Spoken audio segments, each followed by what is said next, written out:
On the dot, many of you may have seen this buzz online that's circulating about thunder fever.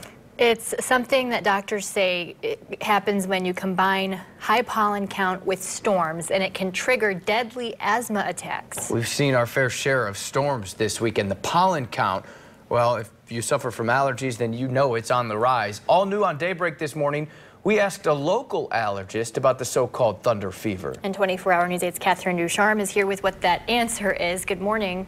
Hey guys, good morning. We've seen stories online about thunder fever, and many of you were asking us whether you should stay inside this weekend. So we took those questions to a local allergist.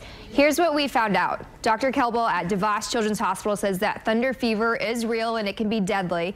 It has to do when there's changes in the weather causing large amounts of pollen to come out of the upper atmosphere to human height. So if someone suffers from allergy-induced asthma, they could be at a higher risk for a big attack, especially as we head into the weekend. What happens in these thunder fever cases is you can get really sick really quick, so you need to be on top of it, have your medicine around and take it. Also, the winds that with the pollen stir up the pollen that's on the ground as well, so you're getting hit in multiple levels to make your asthma and allergies much worse. He did offer a few suggestions for people who suffer from asthma. Sleep with the windows closed during pollen season. Try to stay inside if you notice a high pollen count. And don't skip out on your allergy meds. If an asthma attack gets really bad, you should go get help. Back to you guys.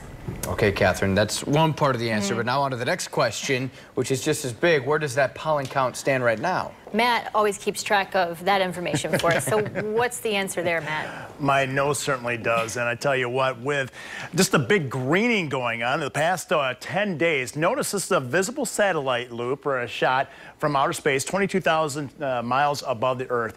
On the left, this is May 7th. This is Michigan. Notice how brown it is. On the other side, this is May 17th, yesterday, and you'll be able to see just how green everything has become. And as we green up, those trees, those pollens start dispersing in the air. And disperse, absolutely. Look at the wind forecast for today. A lot of wind helps distribute that pollen. Where are we right now? We're in the high category, and it's primarily trees, ash, birch, mulberry, and oak.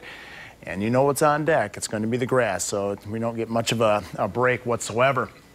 So to avoid some of these allergies, stay inside, close the windows if you can. If you're lucky enough to have air conditioning, that's certainly a bonus. Wear a mask if you are heading outdoors to maybe mow the lawn or do some gardening. And after you're done with it, wash the pollen off. This really does help. And of course, you can also medicate, take some antihistamines. That helps as well. But coming up, Terry's going to have a look at some potential rain for this weekend. Hopefully, he can wash some of that pollen out.